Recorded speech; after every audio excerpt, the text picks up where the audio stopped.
Assalamualaikum warahmatullahi wabarakatuh. Selamat bertemu kembali.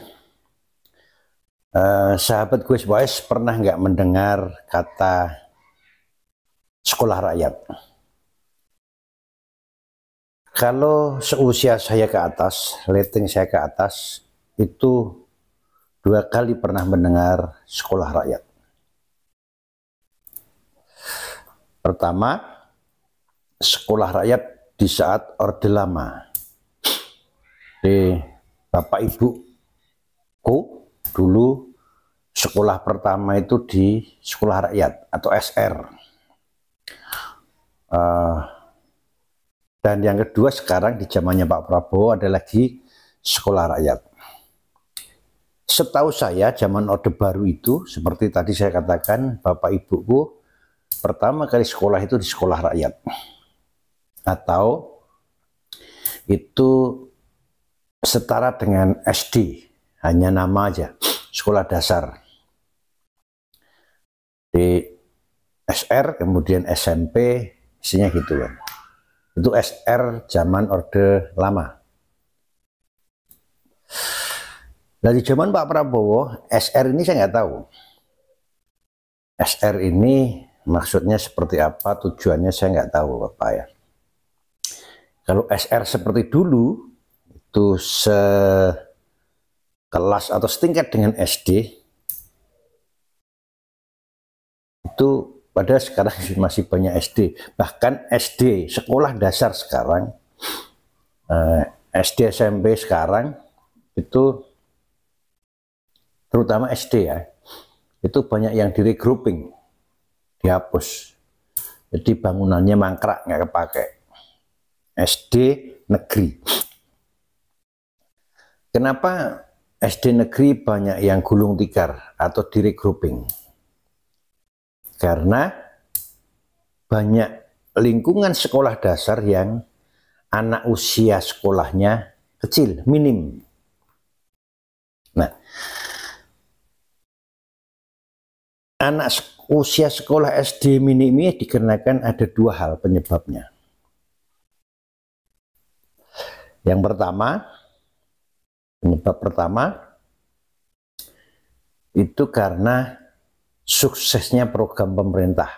Dalam hal ini adalah program keluarga berencana, KB. Kalau orang dulu banyak anak banyak rezeki. Kalau orang-orang sekarang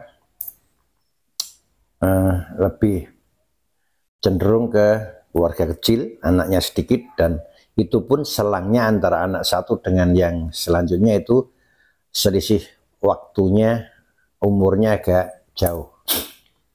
Itu yang pertama. Kemudian yang kedua, kenapa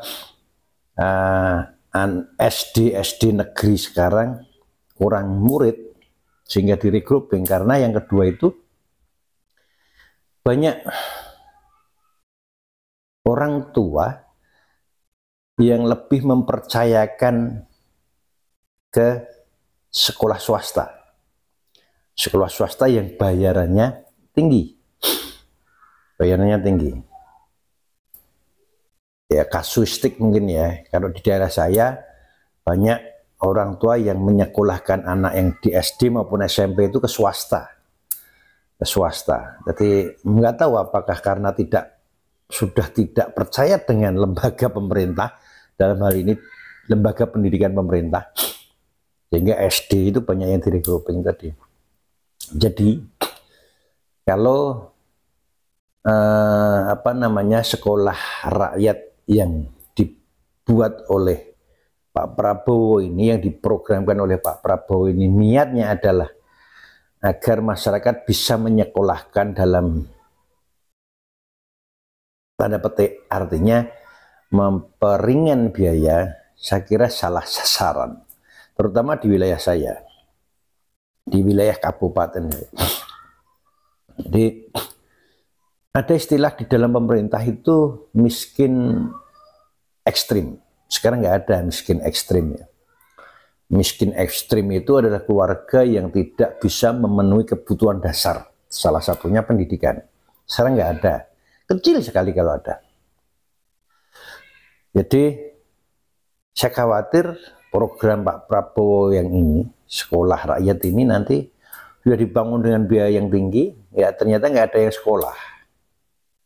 Ini kekhawatiran saya. Semoga kekhawatiran saya ini nggak terjadi.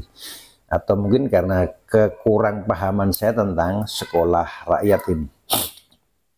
Jadi, dan mungkin tujuan Pak Prabowo lain lagi. Semoga sekali lagi, semoga pemahaman tentang sekolah rakyat kali ini, pemahaman saya keliru. Tapi sekali lagi mohon ditinjau ulang lah, ditinjau ulang. Banyak sekolah-sekolah SD terutama yang regrouping karena kurang siswa. Karena siswanya banyak yang ke swasta. Akhirnya banyak bangunan SD yang mangkrak nggak kepake, padahal bangunannya masih bagus. Terus sekali lagi mohon maaf Pak Prabowo kalau statement saya salah, mohon maaf Pak Gubernur, Pak Bupati kalau statement saya ini salah. Semoga program pemerintah bisa menyasar dan tentunya untuk kepentingan rakyat. Wassalam.